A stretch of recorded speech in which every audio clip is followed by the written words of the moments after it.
Haunting Melody, Melody's Ballad, Book 3, by Thalia Mae Rose. Read by the author. Chapter 1. Hunted. Death breathed down upon us, hot, fetid, and salivating. It had been stalking us for 4 days.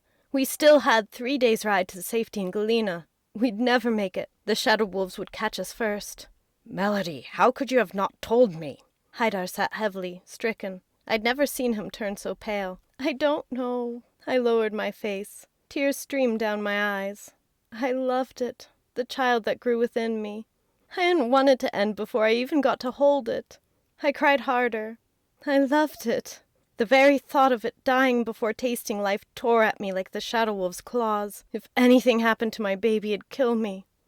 How long? He managed to breathe. How long? About a month. As Sandra counted, it's 8 weeks. A child. He looked out, baffled. Our child.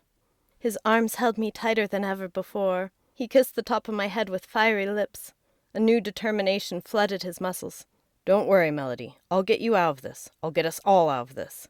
How? I looked up at him. His certainty brought a soft bit of hope and comfort. Don't worry about it. I've got it. How many times had I heard him say that? And every time he brought it about. He looked thoughtful, then his jaw tightened. If we ride hard, we can make it to Thalia by nightfall. Can the horses handle it? I didn't point out that these weren't ordinary wolves. These were shadow wolves. They were bigger, faster, smarter than normal wolves, and imbued with an unquenchable thirst for man-blood. They'd been playing with us these 4 days, maliciously whipping our fear into palpable levels. Every move we made, every word we spoke, heavy with barely contained terror. They would remember us.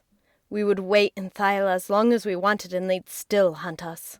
The lead wolf had remembered us these past 2 years, and she wanted revenge for the death of her mate and pack. We'll try. Can you handle it? Yes. No, but I couldn't say that. I had to say yes, or we'd be eaten by wolves. I had to be strong and brave. For him, for my sisters, for the baby. We got back, dragging poor exhausted Annie and Sylvia onto the horses and rode them hard. The shadow wolves noticed our desperate attempt and howled. The horses panted and sweated. I could see the whites of their eyes and the bright flare of their nostrils. I'm sorry.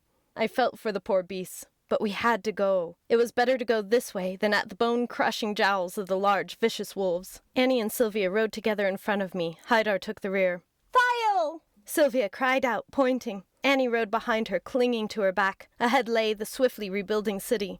In it lay our hope and our rest. A huge nightmare black shadow wolf burst from the side of a hillock and slammed into Prince, the girl's horse. It latched onto Prince's back leg. The poor creature reared and screamed, kicking out. He bucked. The girls fell off. The wolf let go and moved to the side, wary of the sharp, hard hooves. So were the girls. They'd gotten up as soon as they hit the ground and ran. I heard their screams above my own. Haidar wheeled his horse and galloped straight at them. He grabbed Sylvia and slung her in front of his saddle. He stopped his horse so quickly next to mine that it nearly sat on its haunches, and he tossed Sylvia to me. We grabbed each other and she scrambled behind me on the saddle. "Go!" Haidar shouted. "Don't stop for anything!" I kicked my horse forward. 2 shadow wolves chased Annie as she ran. Haidar's inky horse, Karin, leapt away from ours. Haidar galloped after the 3. He pressed Karin forward, forcing him to run over one of the wolves. It fell with a sharp yelp and snapping jaws. Haidar kept going. Now he was neck and neck with the second wolf. A third galloped at Annie and she changed her course to avoid it. Haidar reached out his arm and buried a throwing knife into the second shadow wolf's side. It howled. The third was nearly upon Annie. Haidar reached out and snatched the girl away from the shadow wolf's snapping jaws.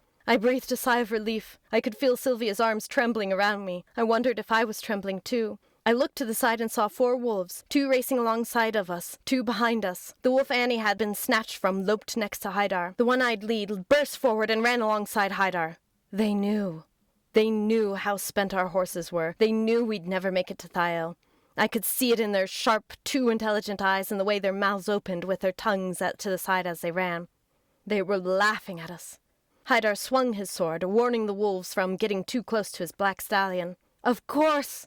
I felt an idiot. I grabbed my bow, strung it as I galloped, my legs gripping Marin, and plucked an arrow out of the quiver. This would never work. I may be a good rider and a passable archer, but combining the two was out of the question. I focused on our own wolves, being closer. They'd be easier targets. If I tried to help Haidar, I'd be just as likely to hit Karin as the wolves. I aimed as well as I could and shot.